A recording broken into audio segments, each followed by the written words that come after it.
Yo! You guys voted on this poll that I posted for what the next big video would be, and Mad Max rankings and new fan-made chapter for DVD tied. So, we're doing Mad Max rankings today, and I'll get a new Dead by Daylight chapter made for a video maybe next week.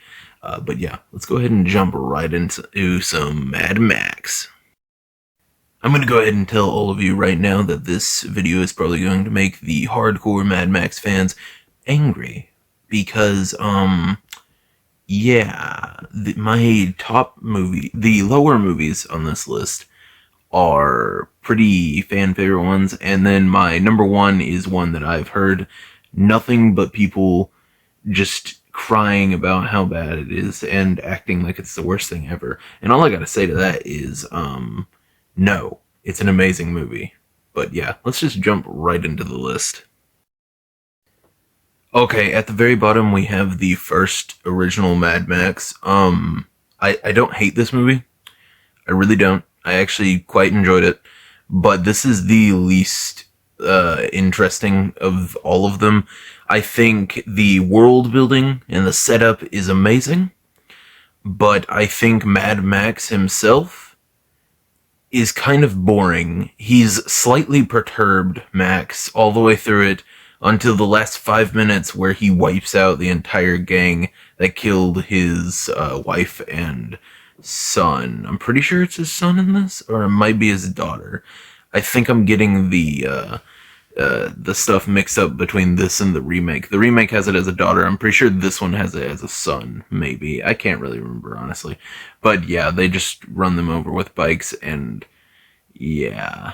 It's just, I don't know. This movie is cool.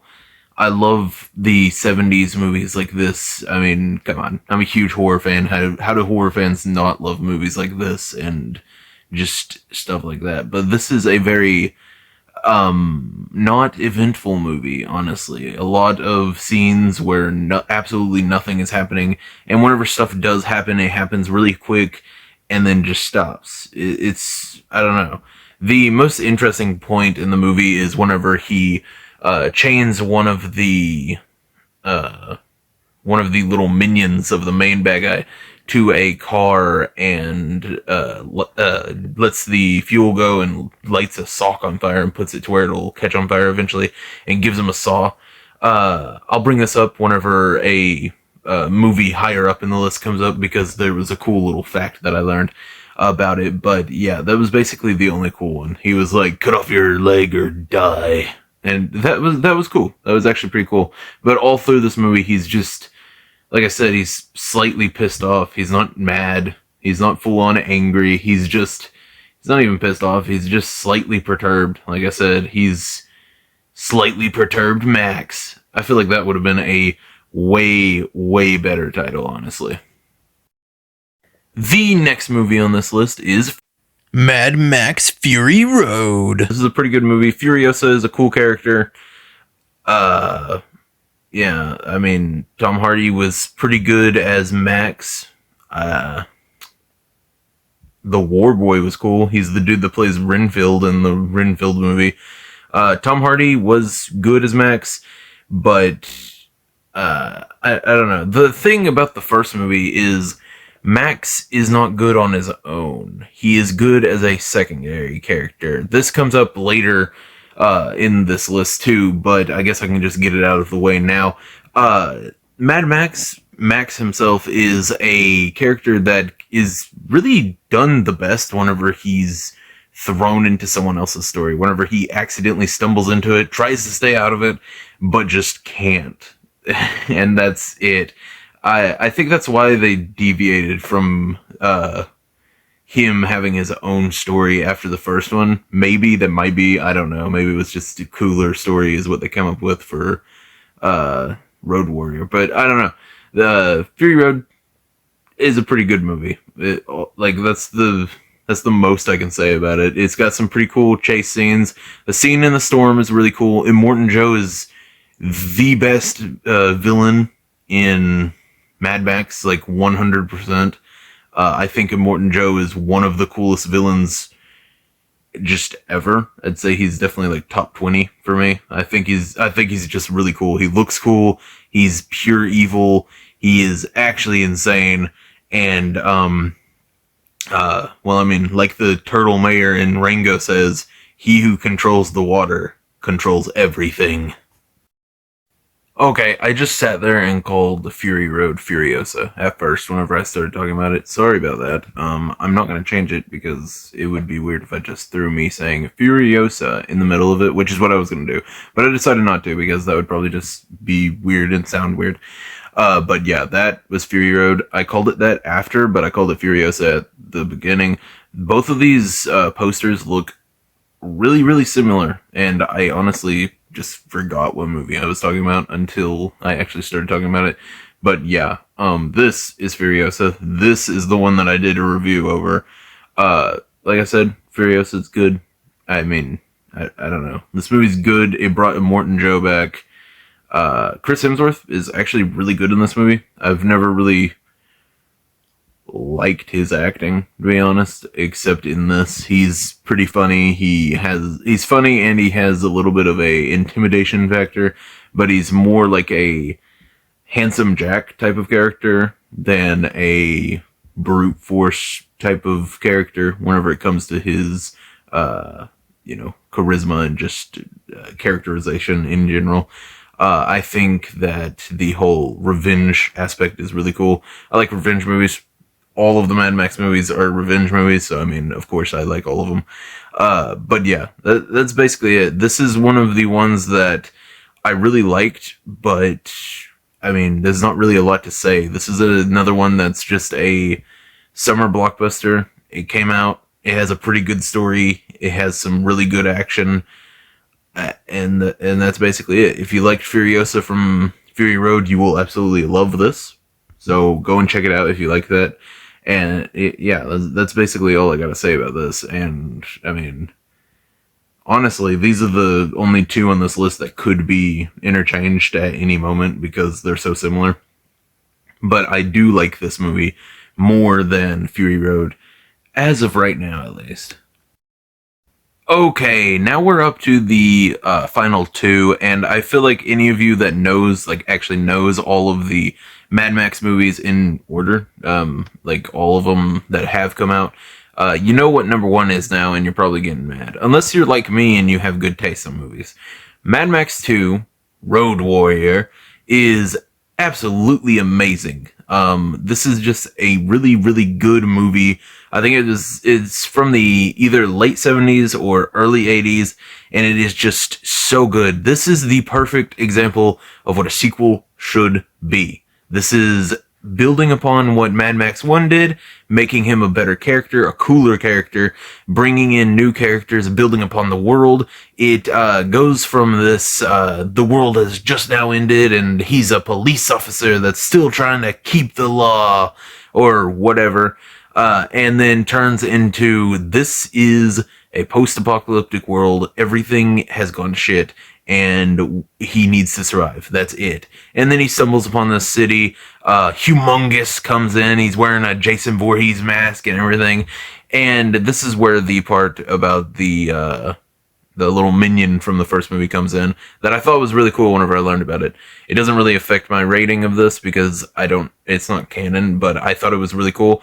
Whenever they were first filming this, they thought they were going to do Humongous be the minion that he had like threw the saw to and blew up the car because he's missing an arm, and I thought that would be so cool if they would have done that. I think that would have been absolutely amazing, just awesome. Humongous probably would be number one for me in the Mad Max villains if they would have done that, but they didn't, so he is, he's number two at this point. But Humongous looks awesome. He is cool.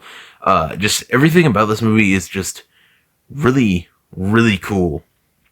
And I think that this movie is definitely the most action-packed, I guess. Other than Fury Road and Furiosa, obviously, those two have huge action scenes and everything. But I think this is probably my favorite out of, like, all of the original, like, well, I guess the original two, because Well, I mean, you know what number one is. Come on. Mad Max Beyond Thunderdome.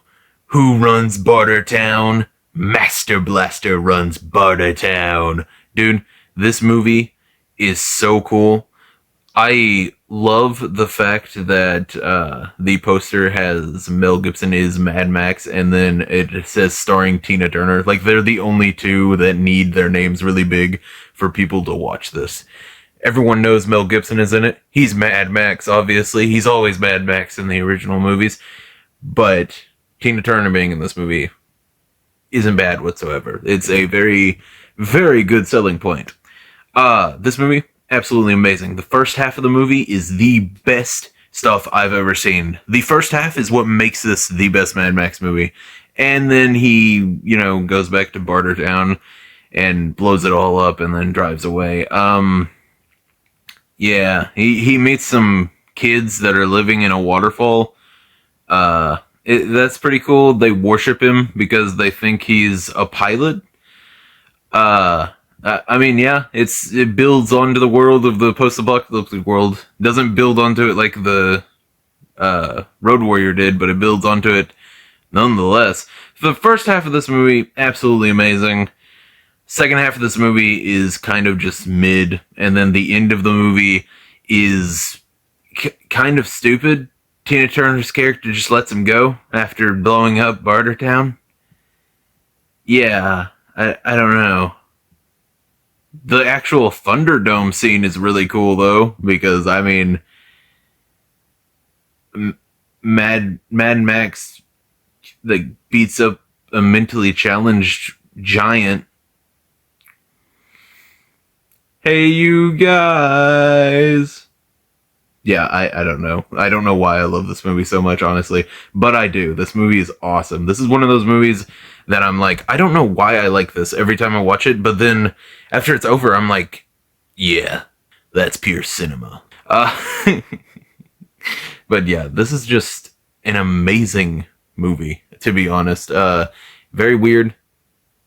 Not very demure or mindful, but a very good movie nonetheless. This is my favorite because it's the weirdest, honestly. This is just a really cool movie. And I think Master Blaster probably is, like, one of my favorite villains in Mad Max. This is, like, he's maybe number 2 or 3, depending on how I feel about Humongous during the day. But Master Blaster, like, as a pair, is just really cool. I like them. It's just, this entire movie is amazing. Pure cinema. But yeah, I'm pretty sure this was a shorter video than I thought it was going to be, but that's fine. Go ahead and comment what your favorite Mad Max movie is, what your least favorite Mad Max movie is. Tell me if you think that Mad Max should be more angry in his movies instead of being either an emotionless weirdo or a slightly perturbed maniac. Because those are his basic emotions, to be honest. He's either slightly perturbed or just completely emotionless. But yeah, I don't know. I really love these movies, but I also really think some of them are on the more boring side. Mostly the one at the very bottom. I just don't think Mad Max works on his own, to be honest. I think if they remade the first one, maybe if they made him actually angry and made him have more action scenes and stuff, that would be pretty cool. Furiosa got a prequel. Why not give Tom Hardy's Mad Max a prequel? That would be pretty cool.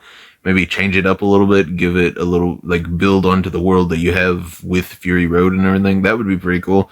But yeah, I don't know. He just needs to be angrier. I want murderous Max instead of just slightly perturbed Max. I think that would be absolutely amazing. But yeah, this is a franchise that I actually really love. I didn't watch any of these except Fury Road before last year. My fiance is super into Mad Max, and we ended up watching all of them together, and it was actually really fun. So yeah, shout out to them for making me watch these.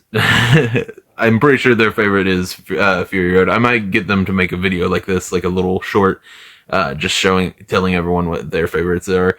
But yeah, I don't know. Mad Max is cool. These movies are cool. Comment what your favorite one is. See ya.